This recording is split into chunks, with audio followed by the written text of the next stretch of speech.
Takulandirani program ya lero ya Cruise 5. Lero tikucheza ndi Alexius Kamangira. Ameneyu ndi katswiri wa zamalamulo pachichewa timatero koma ndi lawyer pa Chingerezi. Ndakulandira Alexius Kamangira mprogram ya lero ya Cruise 5.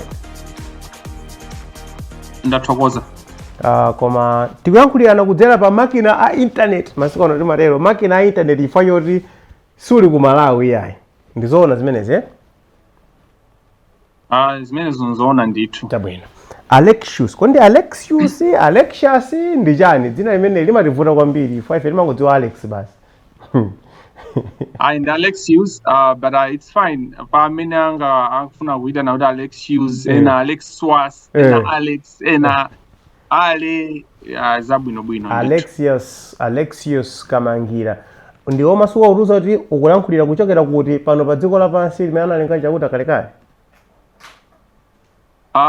Pano bana ndilo matsuka chifukwa kuti anthu amene mwina angakhale ndi zifukwa zoyambana ndine kapena kufuna kundipanga chiponga akuziwa kale kumene ndili ku Ireland, ndipo ndili kuno kupanga school imene amati ya PhD. Ndevuzi kukukuma kumeneku ndi chifukwa cha kumene muliko kapena ndi chibadwa nditholo ku Malawi kuno zimalili machoncho?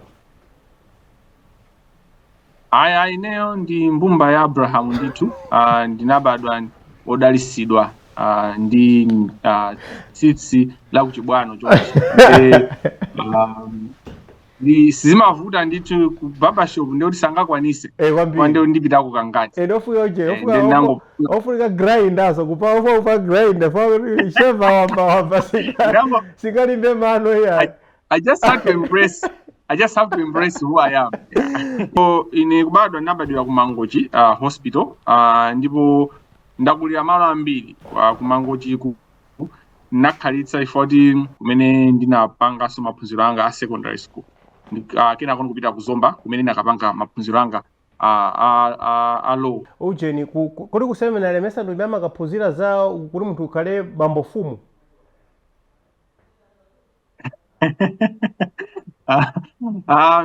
Zona kuti ku seminary ndi formation center imene imakhala kuti isule anthu amene amafuna kuzakhala ansembe, ndipo ineyo kuyambira kalikali ndili mwana ndinali ndi cholinga, ndinali masomphenya ofuna kukhala wansembe. Ndipo kukula kwanga ndakula church ndithu, ndimathandizira misa. I used to go to church, to mass every day, every single day. So I think zimene zozo zimene ndinali ndi chidwi nkanjo nkandisangalatsa kwambiri White Castle. Chimene chimandipasa ine chidwi nde mwina chibwanacho nditakula amene amayang'anira za mayitanidwe anaona kuti uyuyu chimene akufuna chaching'ono kwambiri nkanjo basi. What is the turning point? I think Ineo Kanjo would Santavale for the rest of my life. What was it? What happened? No, to be honest, ndinachita kukanizidwa kupitirira. So ndinakhala ku junior seminary for 2 years, then ndinapita ku St. Paul the Apostle Seminary for 4 years. And kukamaliza kumene kuma inapita ku Pasdav. Kumene umakakhala ukulingalira kwa chaka kenako umapita no kachebere kukapanga no college ayaza usembe. Komano ineyo nditangomaliza form 4, recommendation ya amene amandiyang'anira formation ananena kuti uyu I think sanaitanidwe maitanidwe yake sako usembe, which over time I realized kuti anaona patali. Umaonetsa zotani? Umaonetsa makalidwe otani? Anaona mojani? Because only chinyamata chako yona original chovuta kwambiri. Even looking at your pictures unali woyaka kwambiri. Unali yovuta kwambiri chinyamata chako. Kamera naona zimene zokuti zimene zovalira kumbuyo zisilipira nazo patali ya. So the beautiful thing about seminary ndio nena kuti ama kupasani mwayi onena kuti uonese mmene ulili sufunika kuti ukhale mfarisi kapena kuti ukhale munthu onamizira chikhalidwe chako. So nditi kuseminari nditi kusukulu ndinkapanga china chilichonse chimene ndinali kukwanisa kuti ndithawupanga. So ndinali kumenya mpira. I was the best goalkeeper and I was shortlisted actually ananditenga kuti ndikamenye Malawi national team under 17 nthawi imeneyo.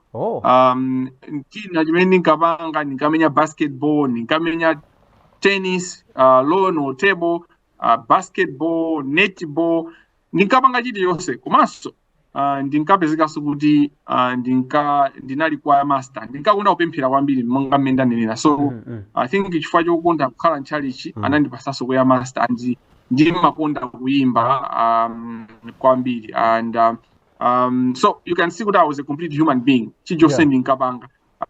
Kupatula apo nkuimba ndinkakonda literature, ngakhale sindinkaphunzira literature koma ndinkapanga study literature ndipandeka. So I used to write poems, ndinkalemba mapoem. I think ndili mwana nane wanzeru koma moyo mavuto amoyo anandipangisa kuti mwina nzeru zichokere pang'ono. Amene Alexius Kamangira mulendo wathu program ya Cruise 5 kugeza nayo kuchokera komwe ku Ireland akuti akuchita maphunziro a uloya kumene koko kuti akhale Dr. Kamangira. Mukamamaliza mwe kubuza kamuli Dr. Kamangira zimakhaso ncho kodi maloya so mafika so vero Dr. Kamangira. Alipo ma doctor ndithu. Nakase pano doctor. So pano timanena kuti pano timati katswiri waza malamulo. Nenda kamukatengano PhD ne muzakhala chani. Mwini mama. Tiwake nyimbo yatu yapa program ya Cruise 5. Ikala nyimbo yanji program ya Cruise 5. Umapela nyimbo watu makonda kuimba, so I'm sure mwina unaimbako za hip hop, watu maimba za kwaya. But now the first song, what is it going to be?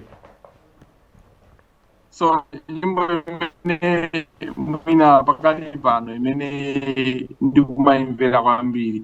And ya French nyimbo imene folklore sindizwa ndani na molondola mawu. Let's talk about your stay ku pano akumati UNIMA, University of Malawi, but I mean we have always known it as Chancellor College. So woneka kuti unali so othamanga kwambiri uli ku Chancellor College. Tell me about your stay in school. All over the place.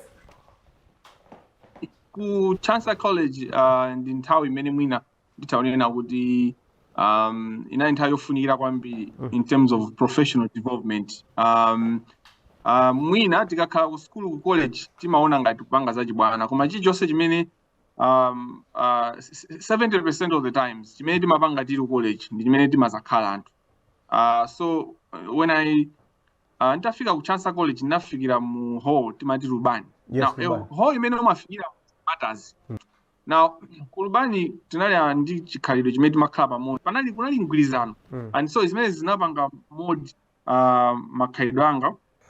Chachikulu mwina chimene chinazachitika ndinazafika ku Chancellor College ndimapanga social studies education and this is a course that I'm proud of, education social studies. Kenako ndamaliza first year ndinakonza bwino ndipo anandipanga shortlist kapanga law and nditalimba ma interest law ndapeza kuti ndinatengedwa. Now ka transition kameneka chimene chinazachitika nchonena kuti ndinalinso munthu otakataka ndinkamenyabe mpira koma kenako ndinali ndi career ending injury, a dislocation. Mafuna unena kuti ndili ku Chankoku ndinapangapo I was into modeling. Nali Mr. Chanko. Sports. Chimene ndimakhala very proud of. Nali so pampira ndinapezekaso ku Chanko kuja ndinayamba student leadership class students union ndipo ndinali ku UMSU, ndinali secretary general wa UMSU. Now UMSU titasokhala mwina ndi program yoka pa zimene tinapanga ku UMSU koma panali zinthu ziwiri zimene zinazofunikira. Tinamenyera ufulu kunena kuti school fees isakwere nthawi imeneyo komanso kunena kuti stipend ndalama zimene ma students amalandira pa mwezi zikwere. So those are contradicting advocacy issues koma tinapeza kuti zonse zinali successful. Then under Godo Gondwe, the former minister of finance, and he was a very brilliant person. He was a genius. Absolutely. And so behind that, I was also in Yadema. So there was an organization yomwe inayamba. Nali chairperson wa Youth Association for Democracy in Malawi, Yadema. Yomwe panthawi national chairperson wa Yadema anali Wapona Kita. Ndipo secretary general wa Yadema anali wa national, anali late Leon Matanda, may he so rest in peace. Now, I was exposed to serious advocacy at national level because of Yadema.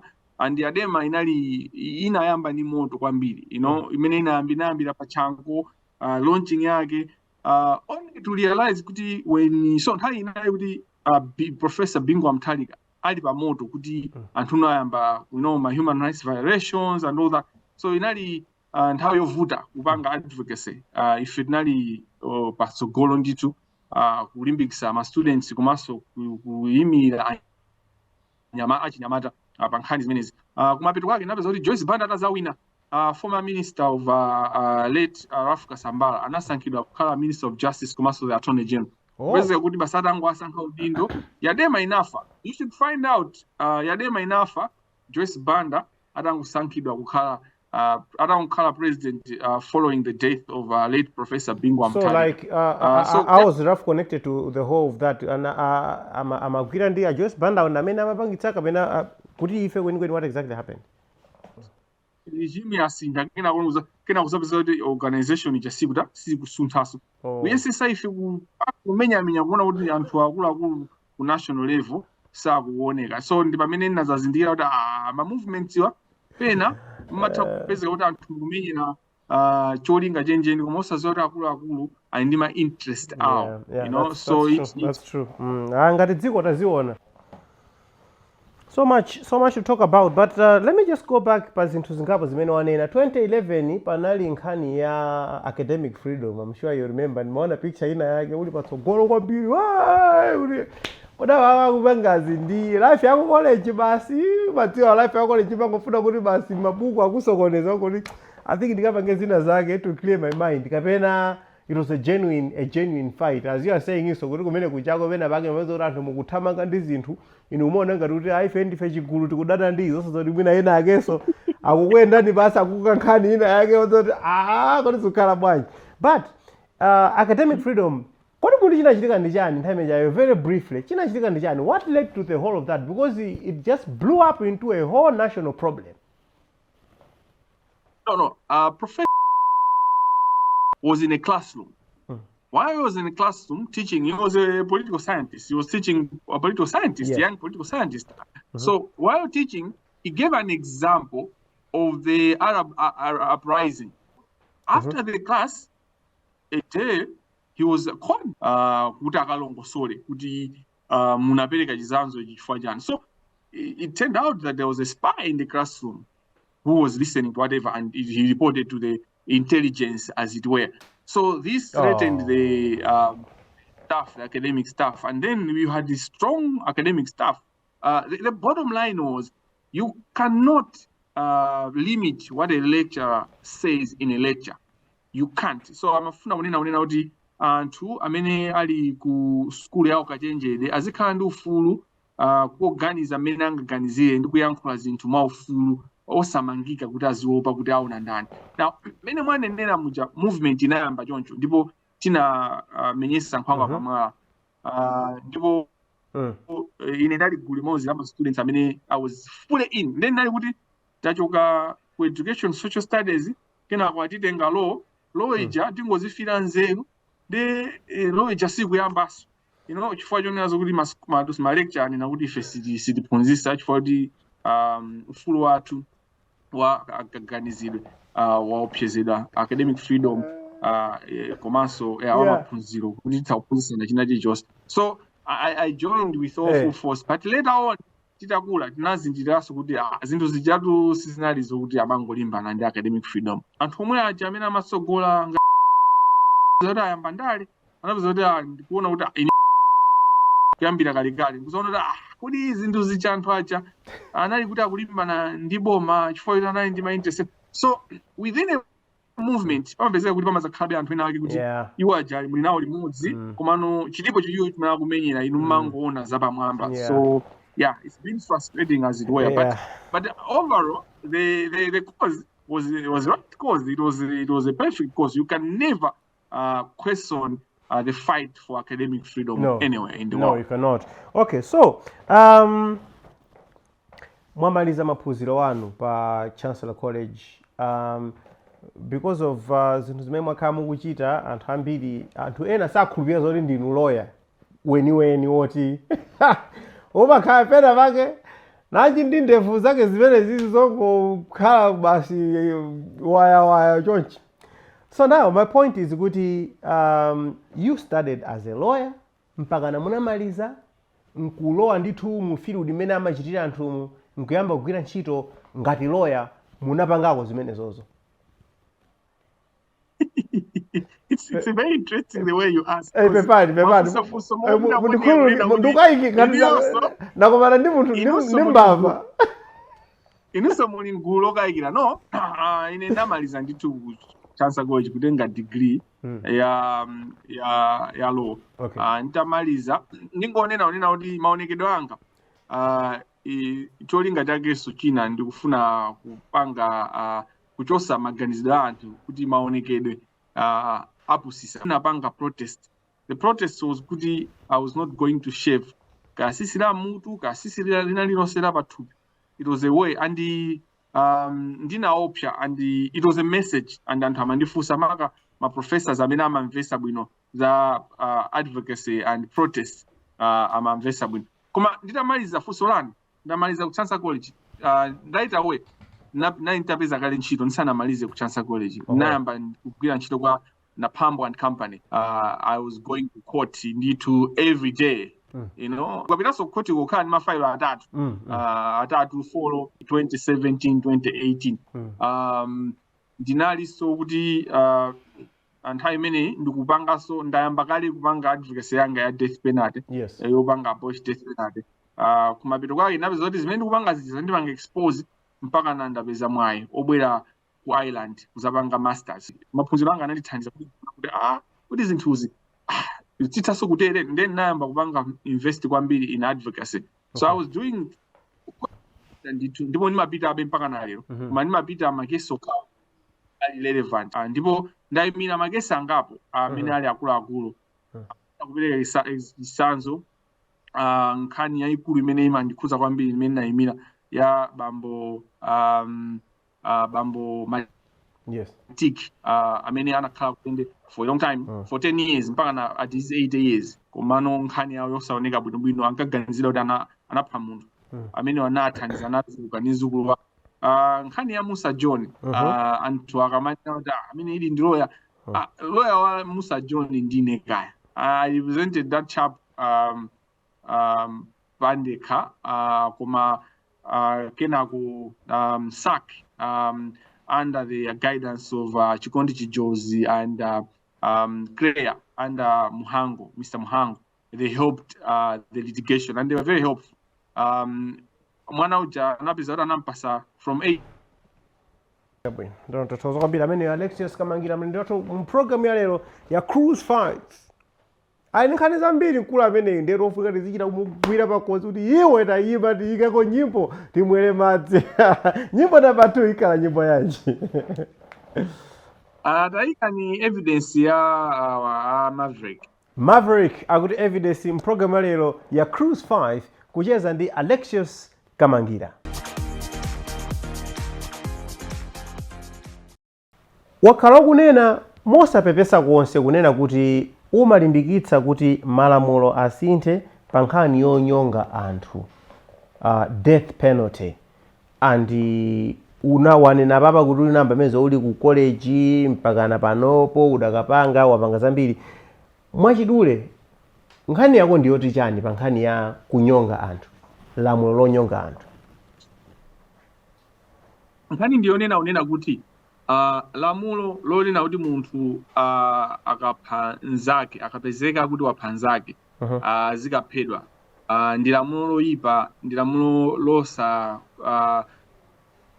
losafunikira ndipo silikuyenera kukhala malamulo pa zifukwa zambiri. Koma kwa cha nthawi ndingonenapo ziwiri zitatu. Okay. Choyambira nchonena kuti lamulo limene lili limaza bwera nkuoneka ngati kuti ndikufuna kuthandizira kuthesa mchitidwe wa upandu komanso mwina ophana koma mchitidwe zimene zisizoona ndi palibepo kafukufuku ina aliyense amene amapangidwa sapanga proof zimene zisagwirizana nazo zimenezi umboni woonesa kunena kuti chilango chimene chichi sichigwira ntchito ngati imene anthu amaganizira ulipo okwanira. Chachiwiri ndichonena kunena kuti mistake ya chilango chimenechi ndionera kuti mukangolakwisa palibe kuti mungazikonze chifukwa kumanda munthu akaphedwa amakhala kuti basi wapita ameneyo simungakanene kuti chinalakwisa papande tikonze palibe simungakonze. Ndipo chomaliza mafuna kunena kuti ku Malawi chilango chimene chichi chaonesa kunena kuti ndichopanda pake chifukwa chakhala 30 years more than 30 years chisakuchigwisa ntchito. The last time imene munthu ananyongedwa ndi 1992. Chomalizira nchonena kuti zikakhala nkhani ya ufulu sizimatengera kunena kuti popularity kuti chani kapena kuti majority ambiri akuti chani makamaka nkhani ya moyo nkhani yokhuza moyo. Tikamanena kunena kuti chilango chimene chosede sikunena kuti munthu akaphanzake asiyidwe iya amene akuti mukapeza umboni amene alangidwe ndipo alangidwe za nkhanza kwambiri akasekeredwe kundende kuti asapeze somwayi kuti apange zoyipira anthu ngati ifeyo amene tili anthu kusatira malamulo. Chabwino. So several things there. Poyamba mwanena kale nokha kunena kuti kuno ku Malawi silinyonga anthu from 1992 1994 up to now munthu sananyongedweko komanso Supreme Court 2021 inagamula kunena kuti izi zonyonga nazi ndiye kwenikweni inu mukunena kuti chani nkhani ili pali papa silinyongana kuno iyayi. Nkhani ndionena kuti ngakhale kuti sili kunyongana since 1992 komano makhoti amaperekabe chilango kwa anthu kuti akanyongedwe. So dissertation yanga inapanga kauniuni pa nkhani imene timanena kuti mutu wake inali kuti de facto moratorium on the death penalty, a violation of human dignity. So ndimayang'ana kunena kuti kodi pamene Amalawi tangosiya kusanyonga anthu koma kumapitisabe kuti akakhale pa chilango chimene chichi tikuwaphwanyira ufulu wanji. So kafukufuku amene anapeza kunena kuti human dignity imapangidwa violate pamene munthu angodikirira tili de facto moratorium munthu kungokhala kumakako kuja kumangodikirira siku linalonse chifukwa chimenetu chimalephereka nchonena kuti president sasayina koma munthu amakhala kuti ampasa ndithu chilango choti akatani akanyongedwe. Nde ngati panopa tikulingalira kuti tisankhe president wina anthu amene amakhala kuti ali pa death penalty amakhala ali pachani kuti pachiopsezo kuti asankhatu munthu Joab kuti atha kukasayina amene uja amene alipo. So it's torture apatisa kuzika mangati zoseka koma imakhala torture kunena kuti kukhala ndi lamulo limene lili mu penal code mu kaundundu wa milandu ya upandu ndi zolakwikabe ngati sakugwisa ntchito chonse kapena ngati anthu akulimba mtima tichibweze. It's not a solution to crime. Akutero Alexius Kamangira mulendo wathu mprogram lero ya Cruise 5 kulankhula ku dziko lakutali kwambiri overseas weni odama oloka nyanja zikulu nyanja za mchere akatali kumeneko kuchita maphunziro au kadaulo pa nkhani ya malamulo PhD akuchita ku skulu kumene mota papa ndi mwana amene mwana wa sukulu the children of school the children of school ndi mwana amene ali pa mwana wa skulu. Nyimbo number 3 program ya Cruise 5 ika nyimbo yake Igawenga Lucius Banda. Iwe ineso ndisake yanga nyimbo yo imene sitiika yele akuti chigawenga ndichoyipa mtima chimapha munthu koma ngati bono alichibwezera kasiyana pali zinthu zina zimangopita kuzichita basi kuzichita zinazotika mbira Lucius Banda akuti chigawenga. Alexius Kamangira anthu ena amakudziwa kuti kunja kuno kuli lawyer uyu chifukwa umapanga ndithu wayimira mlandu pro bono matero yachanchani anthu ena amadziwa koma kuti moto uyake kuti kunja kuno kuli munthu wina wake amadzitcha kuti Alexius Kamangira ndipo ndi lawyer ndi nthawi imene unayamba kulankhula poyera kunena kuti chinyengo chakula kwambiri ku mabwalo athu a milandu judiciary, ndipo chimene chinasiyana ndi imene amachitira ndiyoti iweyo umatchula mayina andi mayina ake amakhala anthu oti ndi akuluakulu amene ali m'makhoti akuluakulu, manena kuti ine ndikuona ngati akuti anthu mpakana kudzidzimuka kuti ameneyo mwina kapena mwina anachita kabanga mwina wochuluka kwambiri nde wasokonekera amene tione mawa ngati zikhalepo kudzuka mawa kuona uno zidakalipo sana pange delete mkuluja waonjezeranso zina anthu this is not normal. Zinthu mpaka nati kuyankhula pano it's been months now, zinthu zija zilipo ife tikumapa kasechi timapita pa Facebook kuti mwina anadelete zili akalipo komanso kudakalutsa zinthu. So now I want us to talk about that chifukwa ndi nkhani imene amalawi ambiri akuchita nayo chidwi andi watizunza kwambiri amalawi iweyo chifukwa kutikankhira uku ukatitengaso ukatiwombetsaso uku tikati tikondwere nawe tikukhumudwaso nawe kuti ukusowa chosankha kuti wadi munthu tisangalale naye kapena tidandaule naye. Question number 1, nchifukwa chani unasankha kuti utenge njira imene iyi pa nkhani yolimbana ndi zimene ukuti ndikatangale amene ali ku mabwalo a milandu? Nchifukwa chani undatsata njira imeneyi?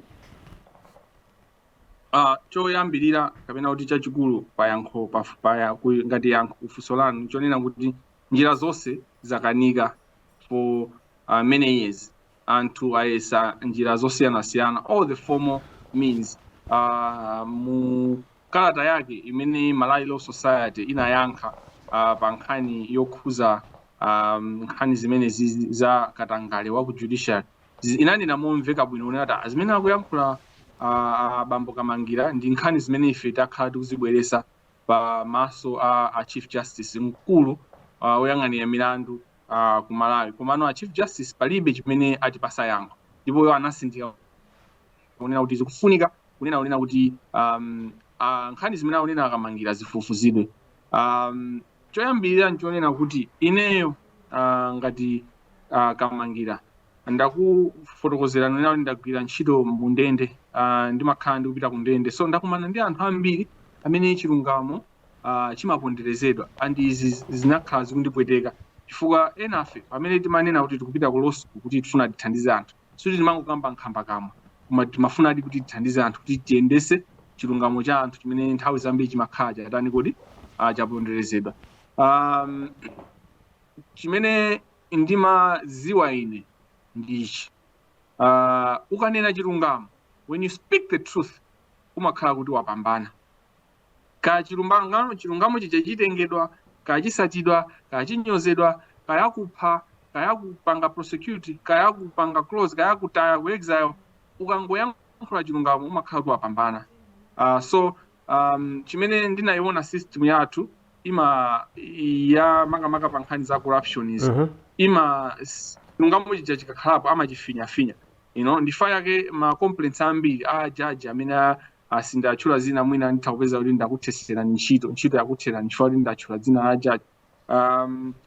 Judge amene pali ma complaints ambiri amene anabwera kwa iwo against iwo ku Judicial Service Commission, ku SCB, ku chat, but all these institutions, all they were doing is just to bury them. So nimaziwa zonena kuti burying those complaints anthu amene anadandaula ndikuti somwina ena amene ali madandaula akuluakulu anafikiridwa kupsezedwa kapena kupasidwa kena kake pali ziwiri zimenezo.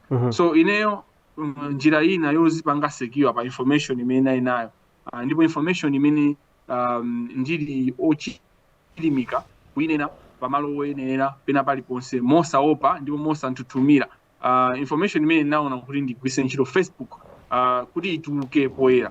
Now the moment imene nalemba izi munaona impact yake. Impact ina mwina anthu simukuziwa koma pali zambiri zimene zikuchitika ndipo zinthu zichikhala zikupitirira ngakhale anthu akufuna kuti abise chithupsa chimenechi koma chithupsa chichachitani kuti chiphulika. Tatithandizani kumvetsetsa poyamba zimatheka ndithu majaji aja kukhala aziphuphu amene aja chifukwa ife timapita kumene kuti akatithandize tikata kumana ndi mavuto andi timakhulupirira kuti ngati ine ndamenyana ndi awa tapita pabwalo atiweruza ngati anena kuti olakwa ndi uyu ndikuti ndimene zinalili mukutanthauza kuti anthu aja tisamaone chonchicha amatha kulandira ziphuphu kuti akondere mbali imodzi.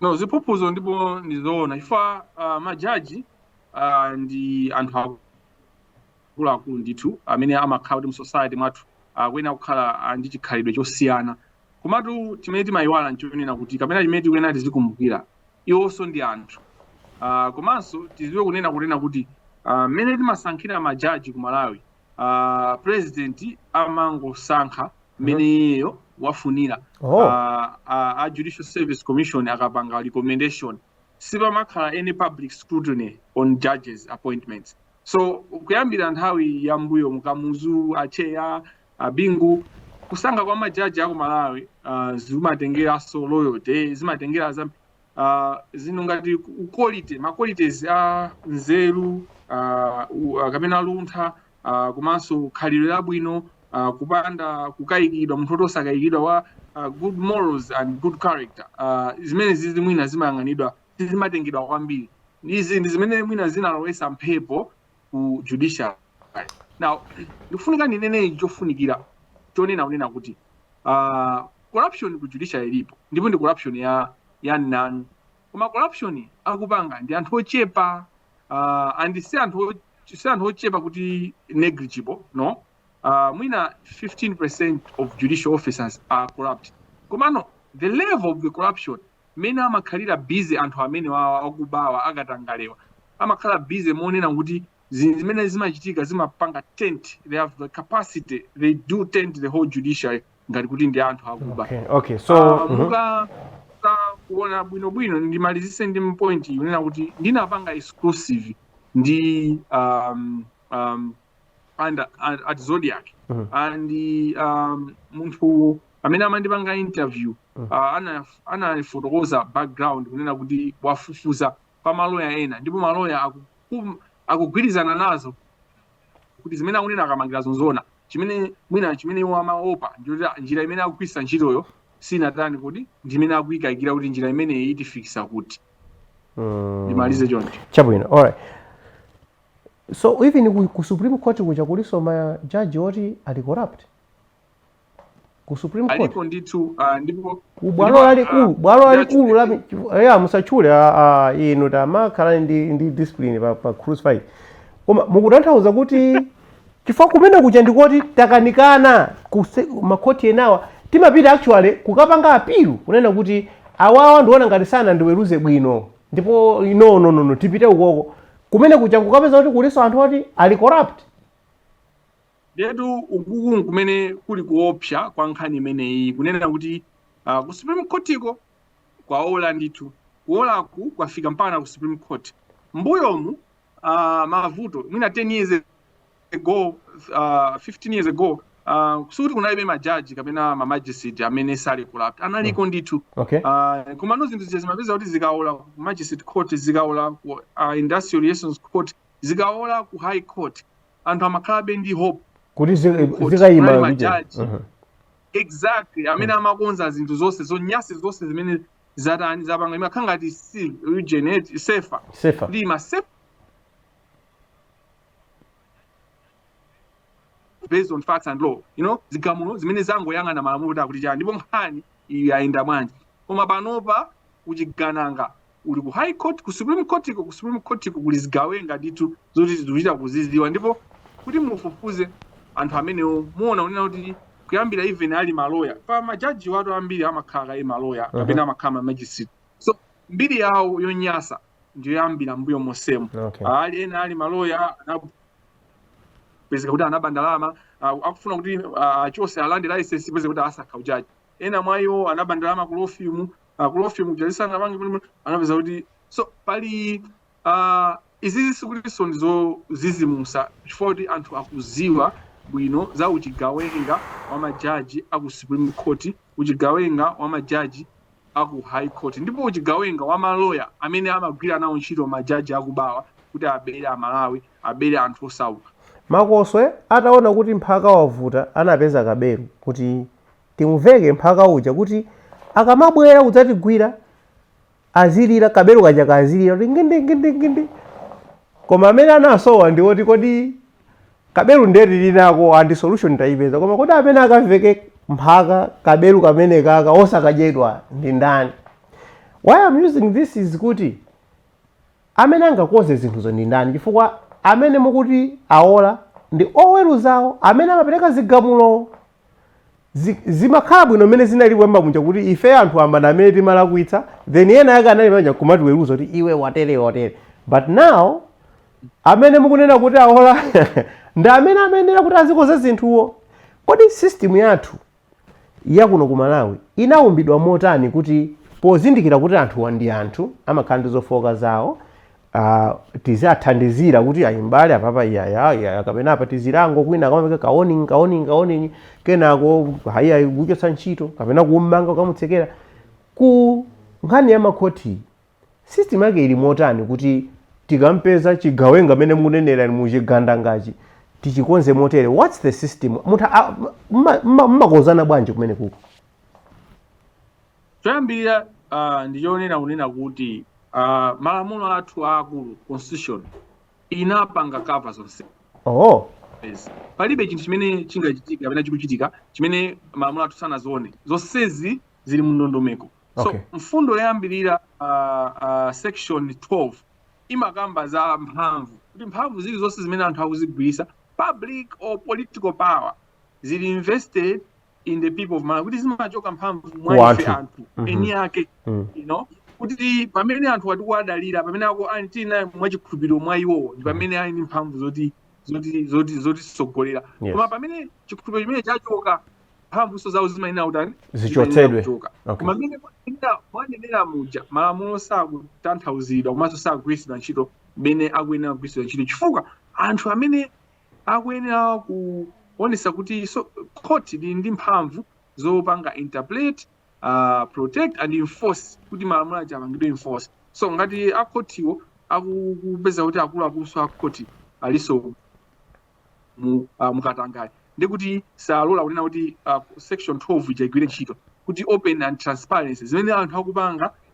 makhoti muja zikhala zoonekera kuti zayenda chonchi salola. Now komano constitution yathu inapitirirabe section 103 imene imapanga construct makhoti athu, komanso 118 and 19 imene no imazapereka commission imene Judicial Service Commission imene ntchito yake ndi ku ayang'anira anthu ogwira ntchito ku court kuti akugwira bwanji ntchito zawo, ndipo tikakhala ndi madandaulo ena onse tikuyenera kupita nawo kuti kwa anthu amene wawa. Mukuziwa bwino kunena kuti pakhala madandaulo ambirimbiri, koma a Judicial Service Commission nawo amakanika kugwira ntchito yawo, nawonso amakhala ngati kuti akutani kodi akuteteza makoswe, nawonso amakhala ngati kuti chabwino akuteteza mphaka, mphaka uja anayenso akumuteteza. Ndiye chichichi zimachitika chifukwa chonazo kuti constitution ija ikapangidwa pamafunika enabling legislation. So what the system did, so tikamakamba za corruption imaenda ili ngati njoka. Muyangane corruption ngati njoka, black mamba. So black mamba mutu uja ni judiciary imene ijayo, 2 billion ndi chani imeneyo parliament. Mukayang'ana nchira kumachoka poison ndi executive imene. So ndi njoka imodzi koma ili ndilo yosiyanasiyana. Chifukwa chimene zikufunika kuti tonse tiyike chidwi pa judiciary, chifukwa kuti judiciary ndi imene timati tikamugwira munthu kuti tikumuganizira kuti wapalamula mlandu wakatangani timapita naye ku judiciary ku makhoti. So ngati makhoti ajaso ali corruptible ndi kuti palibe sodu kumene tingapite, chifukwa tikapita kumene kuja akawapasa ndalama basi naona apa ipo palibe mlandu, zimenezo anthu basi anangogawana, basi anangompasa tu munthu yodu ngati zake, osati kuti panali kuti any other influence. Now let me go back to the Judicial Service Commission. Malamulo anapereka mphamvu ndi ntchito imene ya Judicial Service Commission akuyenera kupanga. Koma for years Judicial Service Commission imakapanika si magwira bwino ntchito yake, chifukwa chonena zoonena kuti parliament si mapanga malamulo amene timati enabling legislation. Koma malamulo aja tapanga fight Malawi Law Society, which also was led with a committee in which I was part of, with other senior lawyers and other lawyers, whereby in December 2024 papangidwa malamulo amene akutchedwa kuti Judicial Service Administration Act. Komanso constitution yonse yapangidwa amend ndipo Dr. Lazarus Chakwera, credit to him, he assented to that registration. Now, his assenting, what it meant is kunena kuti malamulo aja ndi malamulo nditu komano pamafunika timati marules amene amathandizira kunena kuti registration ajano kuti so mwagula galimoto ili ndi engine ili ndi chani mwinaso ili ndi tayala limene koma ngati ilibe fuel singayende. So mmene timapanga fight advocacy athu timanena kuti zonse zitipange pakamozi ndi anthu ena samafuna kutenga kho imeneyi, and it was for a reason. All these things zimapangidwa malamulo aja kuwapanga wasiya opanda mano tolinga choti asalume. So kugula galu koma galuyo kunchosa mano tolinga choti asalume ndi zimene zachitika apapa kunena kuti malamulo aja asayinidwa apangidwa koma sanayike ma enabling rules. But beyond that, Mr. Joab Chakaza, you should know kunena kuti munthu asakunamize kunena kuti constitution ikukanika kuyenda chifukwa china zoti palibepo enabling legislation. Mene constitution imapangidwira ndizonena kunena kuti oyo palibepo enabling legislation, constitution malamulo ake amayenera kumagwira, ma provisions a constitution amayenera kumagwira. Chimene chimavuta nchonena kuti anthufe sitifuna kusatira malamulo. Pakali pano as we speak, the Judicial Service Commission ikupanga investigation. Ikupanga investigate yachula specific 2 judicial officers koma ikubisa ma judicial officers ena amene anthu anapangapo complaint. That is unacceptable. Judicial Service Commission singama pange investigate an officer of the court public osamaziwa. That officer of the court is still sitting on matters. How are you going to investigate someone amene akupita so office?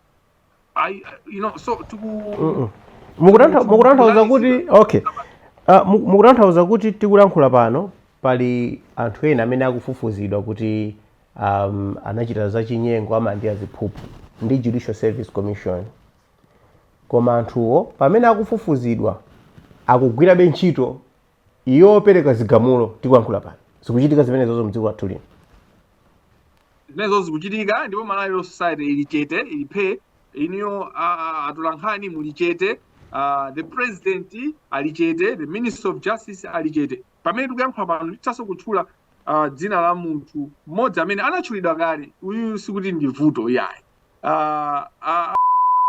atchulidwa kuyamba kumayambiro kwa nkhani imeneyi koma akumapitabe kuntchito ndipo akumapangabe sit on matters. Izi sizobisa koma mbomamu munthu messenger kungopeze kuti akumufufuza amampanga interdict kumuuza kuti kufufuze kaye uzabwera tikazamaliza kufufuza konso mwina 2, 3 years, 4 years munthu ali kuchani ku interdiction.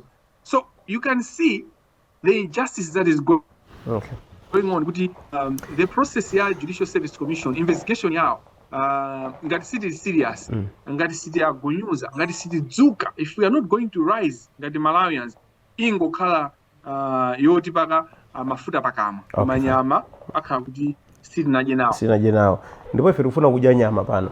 Koma kuti tidye nyama tufuna tione kuti tikwanitsa bwanji kupeza nawo mwayi woti tikhozololamo nthuli. Mutayamba ngati advocacy yanu kandi activism yanu ya pa Facebook, zinthu zingapo zachitika andi zikuoneka kuti pena zikumakwera pena kutsika, pena kukwera pena kutsika. Koma ambiri loko inabwera ngati mchamati storm, fanthu ambiri anasapota kwambiri kuti izizi ndi zimene timafuna. Apapa ndiye wadzuka John Chilembwe wathu akulankhula popanda mantha chanchani.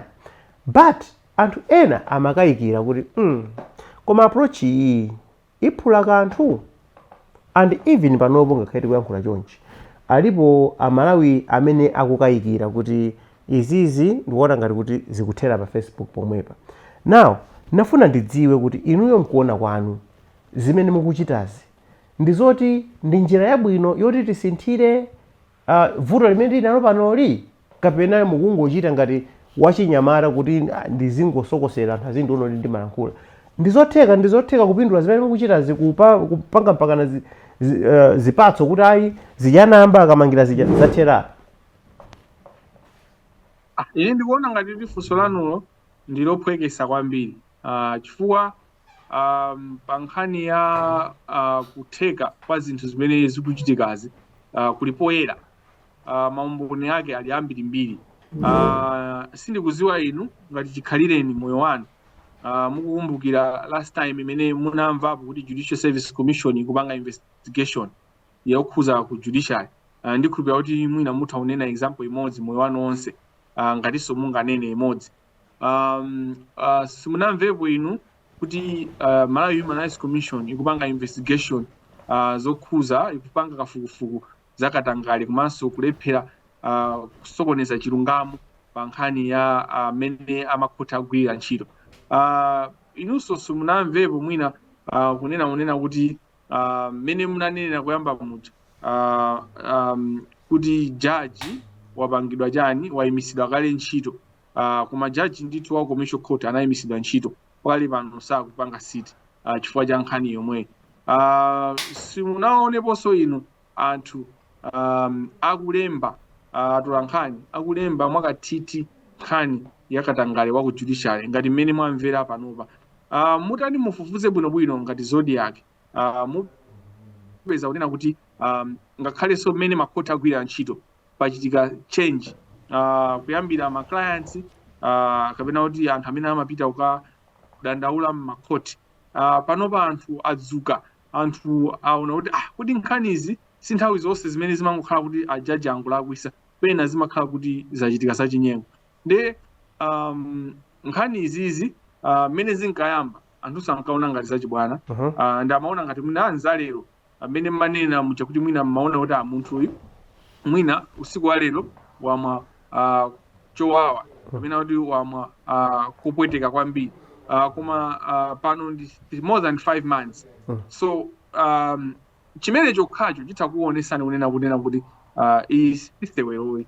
Ndipo chimene ningakuziwiseni ndichi nchonena kuti Ambuye Yesu pamene anapita kusidya lina la nyanja atafika kumene kuchako chikhamu osati chakhaza koma chikhamu chinamuzindikira Yesu uja ndipo chinanena kuti mwana wa Mulungu mukuzatani tisiyeni ife chanchani mpaka anapeza kuti wachira. Chifukwa chani ndikupereka example imeneyi. Mudzimbali imeneyi kunali anthu ambirimbiri koma no one recognized Jesus, but the demons recognized Jesus. Anthu amene akuziwa impact yanga kwambiri si inu achina chakhaza koma anthu amene amapanga corruption ku judiciary akuziwa impact imene kuchitika. Ndipo kuti ngati muli nawo iniyo ma example ake mukhale nawo pafupi mwaona. Chabwino. Zochitika zawo. Chabwino. Chinthu china chimene anthu ena chayamba kuwadetsa nkhawa ndi mmene mukunenera approach yanu mmene machitira zinthu zanu. Mumangodzuka kuyamba kulemba achakhaza aja amene uja ndi mbava imene ichi chakhaza ndi waziphuphu chachachachai ndi anthu aone kuti yayi inuyo ndinu katswiri wa malamulo ndipo mmadziwa mmene zinthu zimakhalira. Simungangobwera pamene paja nkuyamba kumakamba zinthu zozula mtima ngati zimene zija zinthu zachipongwe kwambiri.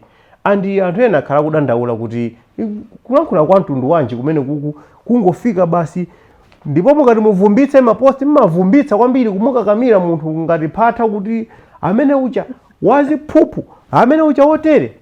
Inu mukuona ndi njira yabwino imene? Inetu ndili okwiya ndi anthu amene amaganiza mopusa choncho kuti kumamvera chisoni munthu wakuba. Munthu amene ali wakuba amene akupanga corruption ineyo achakhaza. Mene mwanenera unena kuti ndine lawyer ndipo ndimaziwa za malamulo. Ndikupanga challenge kuti palibe amene ndamutchula ineyo amene ndingomuganizira. I don't come pa Facebook uzangokamba suspicion. When I write on my Facebook page kuti wakuti ndi motere ndi mmene zilili.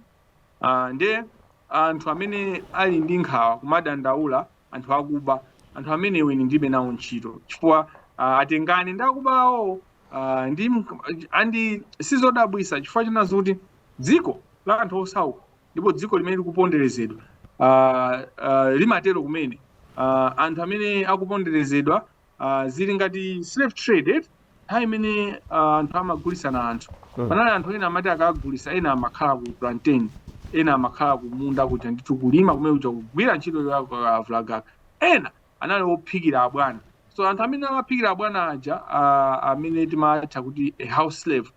The house slave amaziona ngati kuti iyenso ndi abwana ali pafupi ndi chimodzimodzi ndi abwana moti abwana akadwala iye amaona ngati wadwala ndiye ndipo amakhala kuti iye ali wodandaula ndipo anali wankhanza kuposa abwana ndi chimodzimodzi oppression imene imabwera imene mwina Malawi ikumana nayo through corruption katangali wamakoti waku parliament mu executive ndi muli panopa katangali wanyo chimene chimachitika nchonena kuti anthu ena amene ali oppressed amene so akumva kuwawa amakhala oyambirira kuwateteza anthu okubawa anthu amene akuwazunzawo nde ine sindikusuntha kapena kuti kujuzuka kapena kuti kuopa kapena kubwerera mbuyo ndi the oppressed oppressors I mean the oppressed oppressors anthu amene amapanga nkhanza kwa ena pamene iwo sakupangidwa nkhanza zazikulu anthu amenewa siofunika kuti andibwezere mbuyo ndipo sindikubwerera mbuyo anthu amene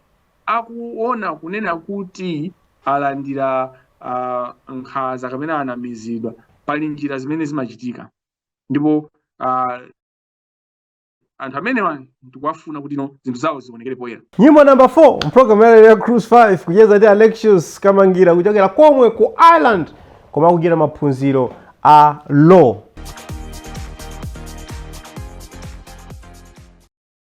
Tawi siri mbali yathu timalize kucheza ndi Alexius Kamangira. I've got a set of questions which I'd like to ask you, to which you can only answer yes or no as a way of winding up. First, I want you to tell me your full name. What is your full name? Alexius Emmanuel Silombera Kamangira. Do you have any tattoos? No. Do you have any piercings? No. Do you have children?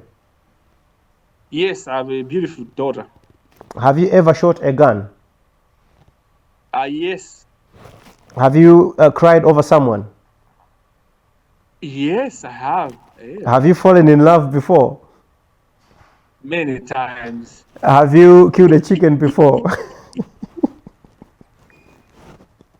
Yeah, but reluctantly. Reluctantly. Have you gotten into a fight before? Yes, I have. Oh, yes. Yes. Have you gotten any surgeries? No. Have you ever been hospitalized? Yes. My lady. Have you ever donated blood? Yes, many times. Have you ever smoked weed? No, never. Would you smoke weed? No. Have you ever drunk alcohol? Never. Would you drink alcohol? No. Have you broken someone's? Have you broken someone's heart? I have. Unfortunately. Have you had a crush on someone? Yes, I have. Do you have any political ambitions? No. Chifukwa amati mufuna kuyimiratu. Malawi anaona ngati kuti basi madolo ndi andali. Hayi ni pamene kono ngati kuatunda andali. Nyimbo yatsiriza program ya Cruise 5 ikala nyimbo yanji? Nyimbo ya siza ikali ya Katolika amanena kuti mukandituma Ambuye ife tizavowe popeza ndife antchito chabe.